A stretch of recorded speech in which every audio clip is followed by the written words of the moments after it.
gets more complicated when teachers and students test positive for COVID-19. Those who were exposed go into quarantine. Typically, but today Governor Parson issued new guidelines for Missouri in an effort to limit quarantines. That guidance, however, goes against CDC recommendations. 41 Action News reporter Mackenzie Nelson breaks it down. Some parents are questioning Governor Parson's updated guidance, while others say it could be inching students one step closer to getting back into the classroom 5 days a week.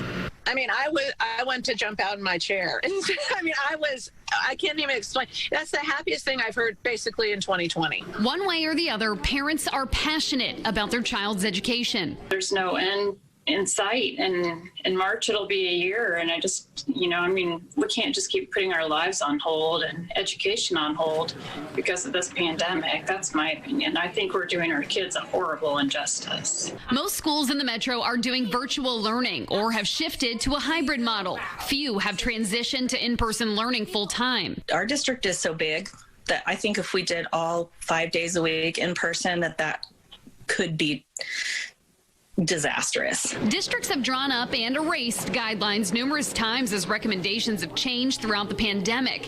Thursday, Governor Mike Parson announced updated guidelines for K-12 schools. Because transmission within our schools appears to be low, and masks continue to be effective in slowing the spread of the virus, Missouri is modifying its guidance. Governor Parson says a properly worn mask will prevent students from being identified as a close contact, meaning if a student is around someone who tested positive but was wearing their mask correctly, they do not have to quarantine. This guidance goes against what the CDC recommends.